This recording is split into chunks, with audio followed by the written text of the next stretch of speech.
Hey everybody, Jake here and welcome to the hobby. I recently offered to do an AMA where you guys can ask me any questions you wanted. You threw a lot of questions at me, so let's jump right into them.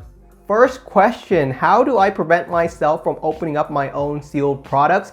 Great question, and it's really all about your collector mindset. Some collectors really enjoy doing pack opening and chasing cards, and other collectors enjoy preserving sealed products and retaining a sealed product for long term, and I'm a little bit of both, and you can be a little bit of both too. I have products that I open up and I know that those are products that I'm going to do pack openings for, and there are products that I enjoy keeping sealed, products that I enjoy displaying, and I feel like if I were to ever crack them open, then I would be ruining the integrity of them or ruining the displayability of them. There are people that will never open any Pokemon packs. They just love keeping everything sealed, and there are people that want to open up every single product and see what's inside, chase after every single card. If they see a pack, they have to open it. Most of us will fit somewhere in the middle, and you're gonna find that there's gonna be a point where you're gonna enjoy more. Maybe you enjoy having 4 booster boxes, 3 to open and 1 to keep sealed, and maybe you wanna have 3 sealed. It really depends on who you are as a collector. Some people enjoy opening up more. Some people enjoy keeping sealed products more. It just depends on who you are as a collector and what you enjoy the most. Next question comes from Fred, who asks, what's something you really would like to get back to once the world reopens up? That's a really great question, and I think I really would miss, or I would love to get back to doing pre-release Pokemon card events. The last Pokemon card pre-release event that I went to was Rebel Clash. That was over a year ago. In the pre-release event, you get to open up a bunch of packs with other Pokemon card collectors, play a couple of games in a tournament, and win even more packs. I actually got first place at the Rebel Clash pre-release event, so I'm gonna put myself as the undisputed champion as of right now, since there has been no pre-release event since then. But I would love to get back to pre-release events. Outside of Pokemon card collecting, something I really miss is traveling. I really wanted to go to World last year in London, meet a bunch of other fans, and just really enjoy the whole entire Pokemon atmosphere. And I would love to get back to traveling as well. There's a lot of places I want to go to on my bucket list all over the world. And yeah, wouldn't mind visiting Japan in the near future. So hopefully, definitely the world opens up and we can get back to enjoying Pokemon events as well as traveling again. What Mario S crossover card would you want for the 25th anniversary? I'm hoping for a Zelda and Link version of Pikachu. And I think you really hit the nail on the head. I think that's what most people are thinking is going to be the next one. Outside of Mario and Luigi, the other big intellectual property that is under Nintendo's belt is going to be The Legend of Zelda.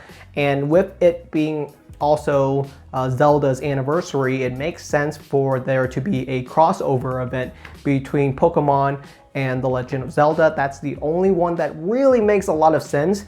Crossover events are very common in Japan. They happen all the time. There are tons of different collabs. Pretty much whenever there's a promotion, you'll see some form of collab. And I think that one is the one that makes the most sense. The other one that I would like to see is, I wouldn't mind a Metroid one. I think that'd be pretty cool as well. But if there were to be a crossover event for Pikachu and Zelda or Pokemon and Zelda, then it would be this year. It would most likely be a Japanese exclusive product. It'll probably come in a box very similar to Mario Pikachu, and it'll be pretty darn exclusive. It's gonna be, if it does happen, it's going to be a very difficult time to get these boxes. Everyone knows how much Mario Pikachu boxes have climbed over the last couple of years. And so if there were to be a crossover between Pokemon and Zelda, then these boxes are going to jump in prices a lot quicker, I believe, just because people have the precedent of knowing how much the Mario Pikachu boxes have climbed. People are going to assume the same thing will happen with Zelda. and these boxes are going to be a real challenge to find on the open market, even on the first day of release. It's not going to be like 5 years ago when Mario Pikachu boxes were going for under $100 and you could still find those at those prices even after release. It's going to be much more challenging nowadays. People are very tuned in on what's popular and what's hot and what's going to be hype, and a Pikachu and Zelda cosplay box is going to sell out so much faster than before. Danny asks, what was the first card you collected in your collecting journey? Were there any specific cards or motivation that got you interested in Pokemon card collecting? I started Pokemon card collecting when I was very, very young. I think I had my first Pokemon card collection when I was 8, but I lost most of it sometime during my childhood when we moved homes or something like that, where I lost most of my collection. I still have no idea where it is, and I'm pretty confident I'll probably never find my original collection. Not sure if there was anything really valuable in my original collection. I don't really think so. I don't remember having a first edition Charizard, if that's what you guys are thinking. But I really discovered my love again for Pokemon around high school time when I was looking through just online websites, and I was finding a lot of cards from my childhood that was still very readily available, and so I picked up a lot of it very quickly. The first collection that I had was actually the original base set. That's where I started, and that's where I recommend a lot of people go after.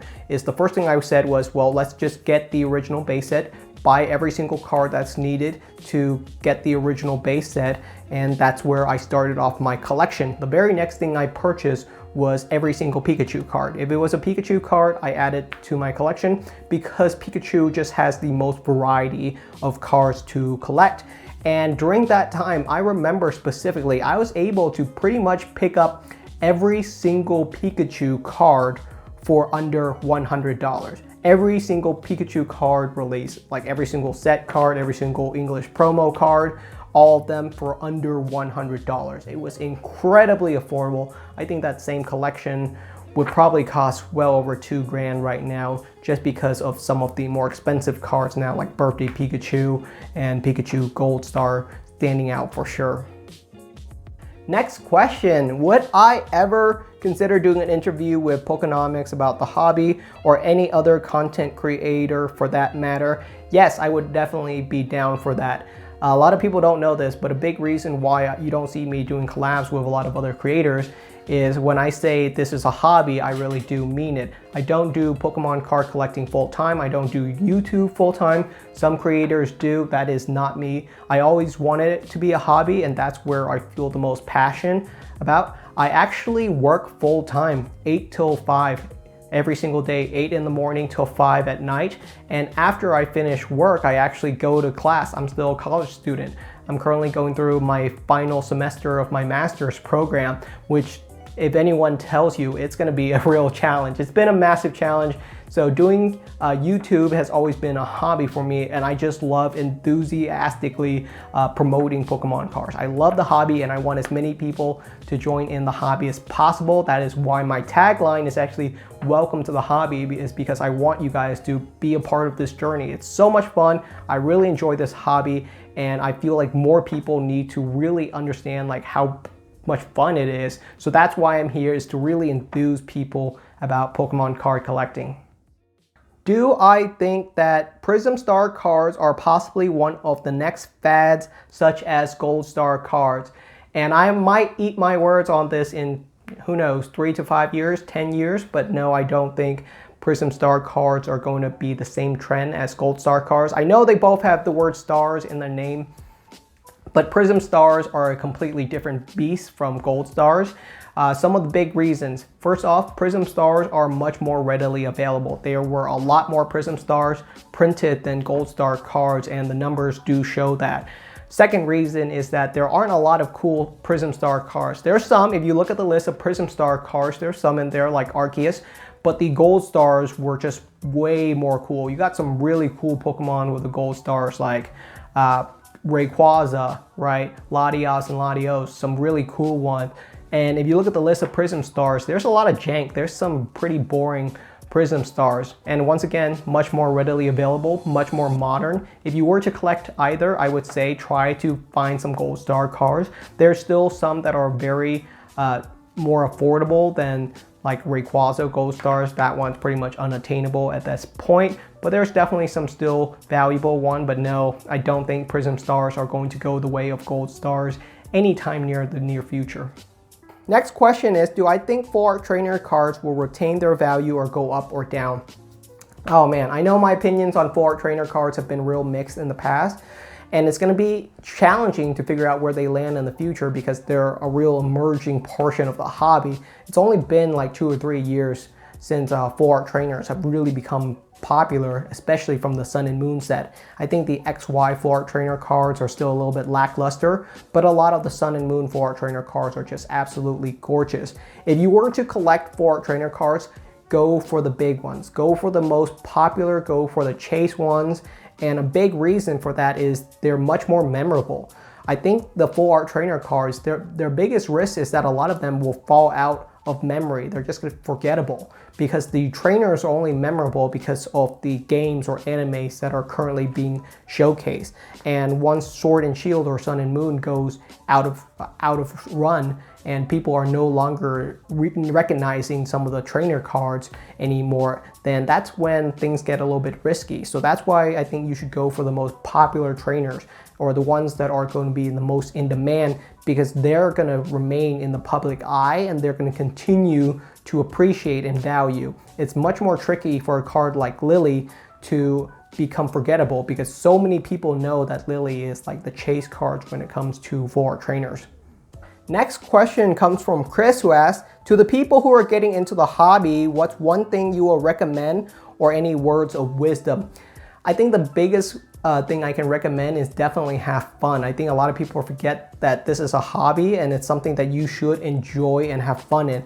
If you're not having fun, that's a definite issue for sure. Definitely do your best to have fun and take it in stride. I know way too many collectors who go way too ham right away. You know, they rush into the hobby, they gotta collect everything, they gotta open up every pack, buy every single product, and they burn themselves out. A lot of collectors, and I know friends who've done this, where they got into the hobby, they enjoy Pokemon card collecting, and they were like, oh my gosh, dude, I'm so thankful that you showed this hobby to me because I'm totally into it. And within 2 or 3 months, they're completely burnt out and they're completely over it. They're like, yeah, no, I don't collect Pokemon cards anymore, I'm over it. And that happens a lot. Take the hobby in stride, enjoy piece of it at the time. It's a very enjoyable hobby, but you definitely have to take your time with it. Don't be burnt out by it. Enjoy yourself, have some fun, and take a deep breath because it's a long journey. Pokemon card collecting is going to be a hobby that's going to be around for the next 40 to 50 years at the very least. I don't see this hobby going away anytime soon. Even if they were to discontinue trading cards for Pokemon in the future, the hobby will still be around. There will still be collectors chasing after cards that have already been printed. The hobby is not going to go away anytime in the near future, no matter what happens. I've thought about this and it's just not really possible. So definitely take it in stride, have some fun, and remember, it's just a trading card game. Nothing crazy is going to happen over it, so just enjoy yourself. Next question we have, what is the best recording options for card pack opening, benefits and downsides from all? I'm struggling to get started and don't know what are the cheap options to bundle. If you're starting out, definitely go with some of the cheaper options. Don't think that you need the best equipments to do card pack opening. And I do think that there is room in the hobby for more content creators when it comes to Pokemon card collecting. So my setup is very cheap. It cost me under $100 and I highly recommend it. All you really need is a smartphone with recording capabilities, and pretty much everyone has that. You definitely need a decent mic. I would recommend at least a lavalier mic like the one that I'm currently using. It costs like right around 20 bucks. I'll have a link to it down in the description. And a big reason for that is a lot of people are willing to accept poor video quality, especially nowadays since most people are watching YouTube through their phone, but no one is willing to accept poor audio quality. So you definitely have to have some decent audio quality You definitely need a tripod and some lighting, but pretty much your whole entire setup should cost you less than $100. That is assuming that you already have a smartphone. If you have a smartphone, that's your recording device, because your smartphone can probably record in at least 1080p. The quality on your phone is totally fine. Just get started, open up some packs and see how it feels. It's gonna take some time to get used to. I wasn't very good at it when I started, and I still don't think I'm any good at it, but definitely do it. If this is something you're interested in, join the hobby, join the conversation. I definitely think there's more room for more content creators. So yeah, if you're interested at all, start your own YouTube channel. I totally recommend it. It's a lot of fun.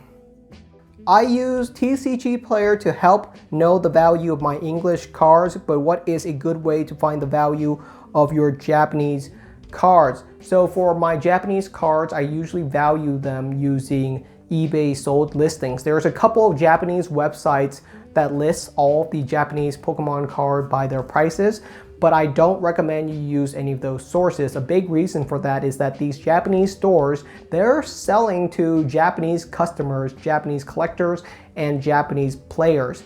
And that's not gonna be your market. Your market is gonna be wherever you live, which is probably in North America or Europe. And so you're gonna want to know what the locals are buying these card prices at. And for North America, that's gonna be eBay. That's the most common way that you buy Japanese cards. I highly use it for all of my promo cards, especially PSA graded cards or any graded cards. You can value those very quickly and efficiently. Any card that is commonly traded, like Pikachu promo cards, those are usually very correct and accurate, but in general, I don't recommend you use the Japanese website. Just use eBay sold listings if you can, and that's gonna be your most accurate way of knowing how much people are willing to pay for your Japanese cards. Next up, we have Ian, who asked, what kind of cards do you think are backlogged at PSA and CGC, and is it modern or vintage? Because the flood back later down the road will definitely impact current prices. So what cars are currently backlogged at all these grading services? I do think it's mainly modern, but there's going to be a lot of vintage as well. From base set, fossil, jungle, neo series, and so forth, because a lot of those earlier sets, you can still find cars for on the market, and these cards are going to be graded constantly. Right now, any card that is getting graded is bringing back bank. So a lot of people are grading just about every single card available. Modern, vintage, it doesn't really matter. They're currently grading it. The second portion is, when is the flood going to happen? I don't think a flood of graded Pokemon cards is ever going to happen. And a big reason for this is a lot of these Pokemon card grading companies are a dam, and they're holding back that flood from ever happening. And they're going to pretty much trickle in upgraded cards over time.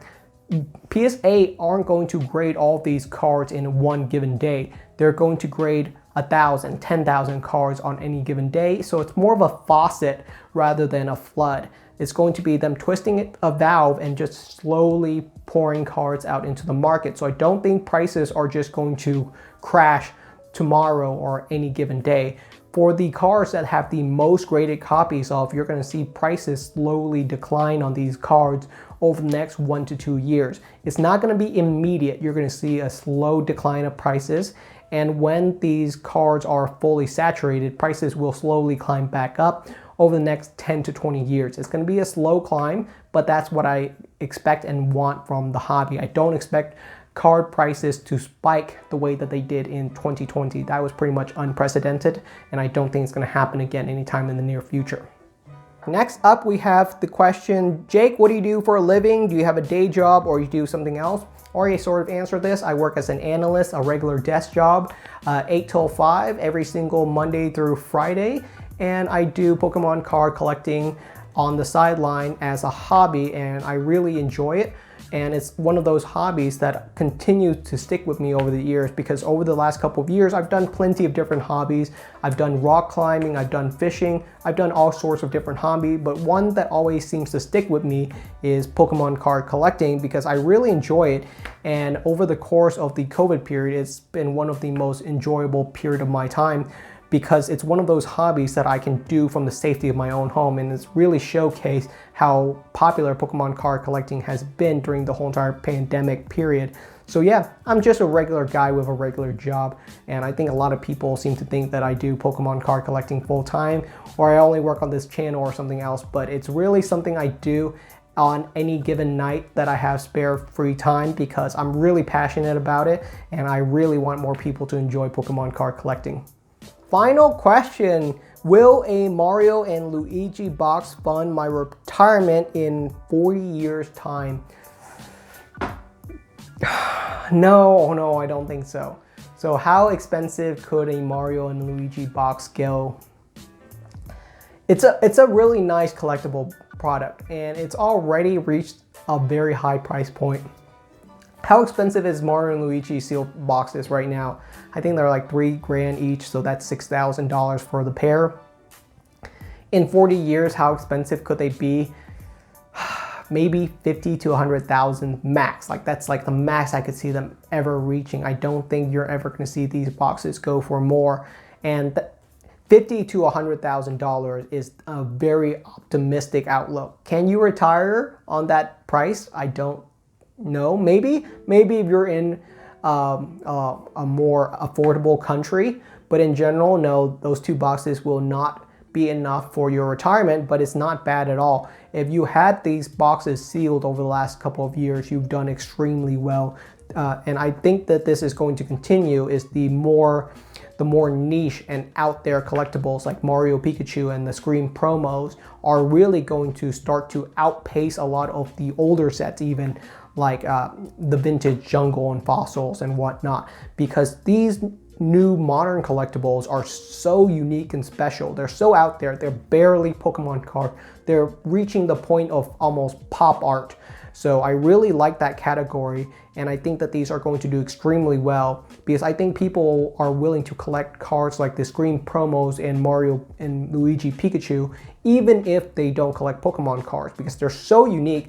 They're just practically artworks on their own, standing outside the hobby. So a lot of high-end collectors are willing to collect them, even though they're not really into Pokemon cards, because they're so different. It's sort of like base set Charizard, where the card is so iconic, it's practically pop art rather than fitting in the same category as all of the other Pokemon card collectibles. So yeah, definitely be on the lookout. I'll let you guys know as soon as I think there's another major hit of a Pokemon card collectible. I've done so in the past with the Screen promos and Mario and Luigi Pikachus, and anything that I think that stands out at all, I will let you guys know right away on those.